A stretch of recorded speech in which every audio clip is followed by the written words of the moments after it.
Et bonjour les gens, derrière moi, la salle d'arcade rétro de Takanobaba. Nous sommes le lundi, la 1er août, du coup on a passé un autre cap. Hop, on évite de se faire écraser, ce serait dommage. Donc dans quelques minutes, moi je vais me diriger vers un café, je sais pas comment ça s'appelle, café, un speak café en fait, voilà. Pour voir s'ils ont besoin de personnel français.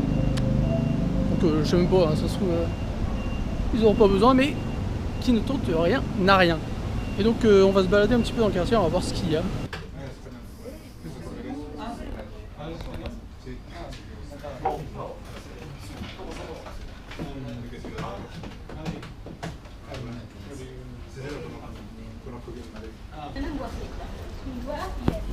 Alors le petit aperçu que vous avez vu tout à l'heure, c'est donc un café de conversation qu'on trouve dans pas mal de quartiers. Donc en général c'est de l'anglais. C'est pour les étrangers qui veulent parler anglais et améliorer leur anglais.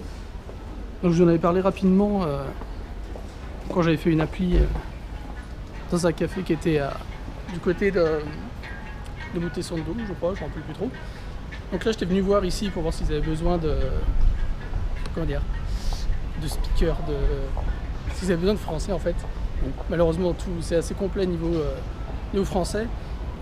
Donc c'est ça pour une autre fois, mais je voulais vous montrer un peu l'intérieur. Donc ce sont des cafés assez basiques, hein.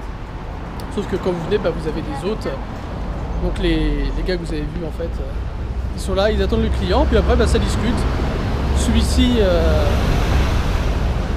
qui est à Takanobaba est un peu plus libre que celui que j'avais fait moi, parce que les hôtes sont en tenue un peu plus casual, c'est moins strict, l'ambiance est plus légère, c'est un peu plus sympa je trouve. Et donc il y a une classe pour l'anglais débutant, puis après c'est les anglais confirmés, puis alors là vous allez avec des gens qui parlent vraiment anglais, puis vous apprenez.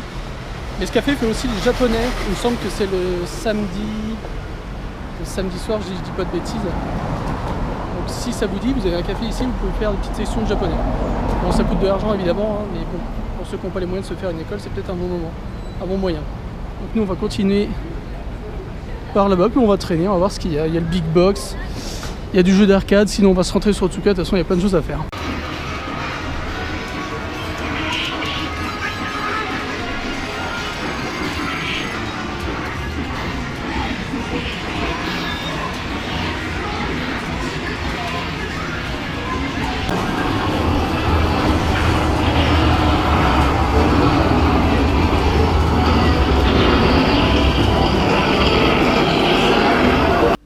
Retour dans la calmitude de notre appartement.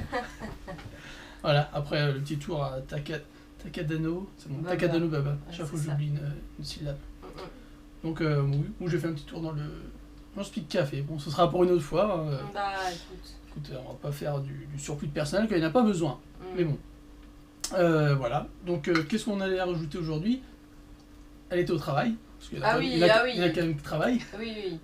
Et en fait, aujourd'hui, ça a été un peu spécial puisque, en fait, au Japon et sûrement dans d'autres pays, mais surtout ici, on a des applications qui nous permettent d'identifier et d'alerter, qui permettent d'identifier et d'alerter les gens sur leur téléphone quand il y a une alerte au séisme. Donc aujourd'hui, ça n'a pas manqué, il y a eu une alerte au séisme sur l'application qui s'appelle Yurekuru. Dont on avait parlé, il me semble. De quoi? On avait parlé de l'application. On en avait parlé, ouais. Et sur bon voilà, en général, voilà, tu reçois le truc, bon ça te dit, il va y avoir un séisme de magnitude tant, dans tant de trucs, préparez-vous, machin. Sauf que là, c'était un peu spécial puisque le séisme en question qui a été annoncé, attention, c'était un séisme de magnitude 9,1 sur l'échelle de Richter. Et magnitude 7 sur l'échelle de Shindo, qui est le niveau le plus élevé et le plus dangereux qui soit sur cette échelle. Autant vous dire que la catastrophe n'était pas loin. Je souris, mais c'est tout en me disant qu'on a échappé quand même à quelque chose qui risque d'arriver d'ailleurs, le Big One, dans un futur proche ou moins proche, je ne sais pas. Voilà, donc là j'ai que le Twitter parce que l'alarme sur évidemment l'application a été enlevée, je vais vous expliquer pourquoi après. Donc voilà ce qu'on peut avoir aussi sur Twitter dès qu'il y a l'alerte qui se déclenche. Donc en bas vous voyez 9,1, donc magnitude 9,1 sur l'échelle de Richter, échelle de Shindo magnitude 7, enfin échelle de Shindo, je sais pas si on dit magnitude, c'est plutôt niveau 7. Ouais, Voilà. bah, les gens auront compris. En gros, c'est ça. Bon, après, le reste du détail technique, je ne les connais pas. Alors, il s'est avéré que nous sommes vivants et qu'il n'y a pas eu de séisme. En tout cas, nous, on n'a rien ressenti, en tout cas depuis le bureau. Je ne sais pas s'il y a eu quelque chose ou pas. Mais c'était une fausse alerte. J'ai regardé sur Twitter, je me suis renseignée parce que je me suis dit merde. Il y a quand même Un truc énorme comme ça, mais on le sent pas, c'est bizarre. Alors moi j'avoue que j'ai pas reçu l'alerte en temps réel parce que mon réseau était coupé à ce moment-là, mais que j'étais sur Twitter juste, enfin pas longtemps, genre quelques secondes après l'alerte, et j'ai vu les gens paniquer, je me suis dit oula, qu'est-ce qui va nous arriver? Moi en plus ça me fait un peu flipper quand même, donc je suis genre à paniquer assez rapidement. Donc ouais, c'est flippant, mais ça risque d'arriver. Pourquoi? Apparemment, la fausse alerte a eu lieu. Selon le peu de médias que j'ai pu lire, ça aurait été un sismographe qui aurait pris une donnée erronée. C'est vers Fuchu, donc c'est une ville pas très loin de nous. Et qui aurait envoyé ça directement dans l'alerte en fait. Donc apparemment, il n'y a pas eu de vérification ni rien. Et ça a juste paniqué énormément de monde et il y en a qui étaient prêts à mourir. Hein. Sur Twitter, apparemment il y a des gens, j'ai vu des témoignages sur les médias qui disaient voilà, prêts à mourir, machin. En même temps, un séisme de magnitude 9,1, c'est tout à fait dramatique. C'est pas juste la vaisselle qui tombe de l'étagère. Voilà, c'est tout à fait dramatique. Je pense que notre appartement s'écroule puisque déjà vu à magnitude 4 ou 5, c'est déjà à deux doigts de s'envoler. Quand il y a un camion qui passe à côté, ça tremble alors. Bon, ne vous inquiétez pas pour l'instant, nous n'en sommes pas là. Le risque est toujours présent malgré tout. C'est le quotidien de tous les Japonais. Ça nous rappelle aussi que du coup, voilà, il risque d'avoir cette chose-là qui va arriver et qu'il faudrait peut-être un peu mieux se préparer à ça, puisqu'on ne l'est pas vraiment. Il faut juste sortir dehors. Là, mais sauf si on est bloqué ici, on n'a rien, on n'a pas de pack d'eau, on n'a pas de... Il faut se mettre sur une table, il y a le frigo à côté. Moi, je touche le bois, je touche ma tête, voilà, hop, on va dire que ça sert à rien. Mère Nature fait ce qu'elle veut, mais voilà. C'est clair. Donc c'était la petite mesure, ne vous inquiétez pas, tout va bien. Si vous voyez des infos disant oui, il y a eu un séisme énorme, machin, vérifiez à 2 fois parce que bon voilà, on sait que les informations sur internet ça va hyper vite. Voilà, regardez, même le sismographe il nous troll. Voilà, donc j'ai envie de dire, faites attention à ce que vous lisez. Mais c'est flippant, ouais. Ouais, c'est la mauvaise petite surprise en fait. Quand tu vois 9,1 sur l'échelle de Richter, tu dis tu sais pas en fait, tu te dis voilà, parce que même Tokyo en souffrirait énormément, même si sont préparés à beaucoup de choses. Voilà. Même s'il y a les installations, beaucoup les de morts, fondations et tout. j'imagine, voilà, justement, qu'il y aurait... On t'as tout qui se casse la gueule. Je sais pas si ça peut supporter du neuf, les structures pas tout. Je pense qu'il y aurait certaines structures qui tiendraient les par vieux chance. trucs, ça devrait tomber. Mais ouais, non. Bref, un scénario qu'on n'aimerait pas voir et que les Japonais n'aiment pas voir non plus. Voilà, ça, donc... clair. mais la fausse alerte, c'est quand même assez... c'est un peu flippant, quoi. Ouais, je trouve que c'est limite parce que... mais c'est automatique. Hein. Je me demande pourquoi il n'y a pas de personne derrière son écran. Tu peux pas, parce que qui va valider le délire. Le temps que ça arrive, imagine. Tu peux avoir juste l'annonce, 30 secondes plus tard, ça pète quoi. Donc il n'y a pas le temps qu'un mec arrive, alors voyons voir. Non. Je sais pas, il devrait y avoir un système. Non, il devrait y avoir un système de double check, que ce soit à quelques centièmes de seconde d'intervalle. T'es là pour prévenir les gens, t'es pas pour guérir, donc tu n'as pas le temps de faire un double check. Là, ça se trouve, il y a eu des crises cardiaques à cause de ça. J'ai envie de dire, il y a peut-être des gens qui sont morts. C'est ballot. Voilà, ça m'étonnerait pas. Voilà, non, mais voilà. C'était la petite histoire du jour. C'était dommage, et bref, tout va bien. Sur un ton un peu plus léger, qui n'a strictement rien à voir. Nous avons des petits badges Splatoon. Alors oui, à Akihabara, donc en revenant du travail. C'est un truc qui a rien à voir. Et on vous a déjà montré, je crois, à Ikebukuro, on a une vidéo où on vous montre qu'il y a un événement où ils mettent des gâchapons, des machines gâchapons, plusieurs plats en fait, en plein milieu de la gare.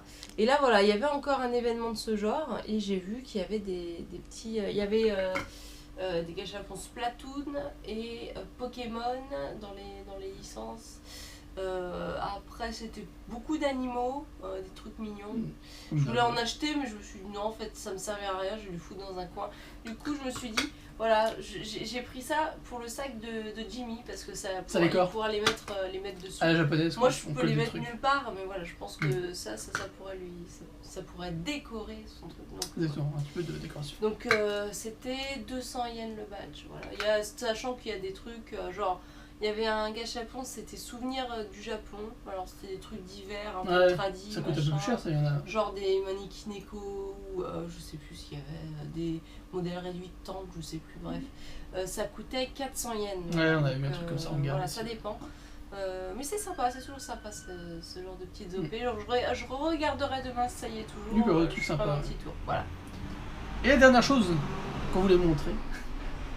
C'est une marque de boisson qu'on a déjà pris. Ouais, Sangalia. Alors déjà qui est sympa.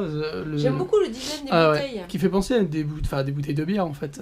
Oui, ouais. Avec la mousse, c'est toujours drôle. Et puis même le frein, je trouve c'est coloré. Ça, elles sont jolies. Ça donne envie quand même. Ouais. Puis, et donc là c'est. C'est à la pêche. Voilà. Donc c'est à la pêche. Donc on va goûter. Voilà, c'est marqué Peachy. C'est une limonade à la pêche, je pense, quelque chose comme ça.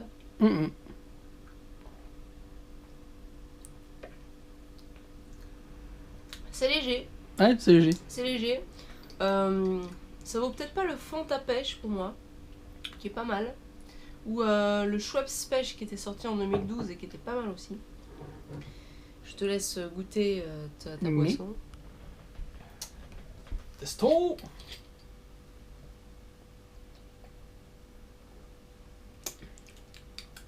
Mais c'est bon. Moi j'aime bien. Non, c'est sympathique. On sent juste la pêche en fond, mais... je me demande si c'est pas une boisson pour les enfants en fait, ces machins. Mais si, c'est marqué. Ah oui. C'est marqué. En plus on l'avait dit. Kodomo no nomimono. Donc il n'y a pas plus con. Boisson des enfants. Boisson pour enfants, voilà. Donc il n'y a pas de... Ouais, voilà, je cherchais d'autres choses à dire, mais il n'y a rien à dire. Non, voilà, c'est simple. Mais les bouteilles sont très jolies. Les bouteilles sont jolies, ouais. Voilà, c'est bon. c'est tout. C'est ce qu'on avait à dire aujourd'hui. Demain. Alors, moi je pense que je vais y aller de ce que je t'ai dit là. D'accord. Ils s'en foutent complètement. Est-ce que vous pensez que je vais y aller? Non mais voilà. Donc demain je pense qu'il y a un truc de prévu. Du coup on va remercier les gens. Merci à ceux qui regardent, commentent, partagent. Et moi on dit pas ce que je fais demain. Vous voulez vraiment ce qu'elle est ça? À votre avis? Alors, avant-hier. Non. Et hier, qu'est-ce qu'elle a fait? Voilà, avant-hier et hier. Le 30 et le 31, qu'est-ce qu'elle a fait? Elle était voir un concert. Donc 2 jours de suite. C'est beaucoup, mais quand on est fan, voilà. Donc aujourd'hui, elle travaillait. Mais demain, elle travaille pas, donc qu'est-ce qu'elle va faire? Bon, je vais à un concert. Voilà, non, alors... Ça me semble que tu l'avais dit. Oui, voilà, ça s'appelle le N-Nation. Il y a plusieurs artistes du label de Kodakumi, d'ailleurs, voilà. Donc Avex et donc Ayumiya Masaki, très grosse vendeuse de disques. TRF, groupe assez célèbre aussi. Hitomi, AAA, qui a d'autres? Qui a Yuki, je crois, genre là, je les connais pas du tout. Enfin bon, moi j'y vais pour Kodakumi de toute façon. Mais les autres artistes pourraient être sympas dans leur propre style. C'est toujours un peu pop, un peu sympa. Tu nous feras un petit débriefing donc on va voir, ouais. En soirée. Et là, ça sera mon premier stade, puisque ce sera au Yoyogi National Gymnasium. Voilà, donc juste à côté d'où on a fait pas mal de vidéos. Bon, je suis pas hyper bien placée, mais je pense que ce sera quand même sympa, on verra.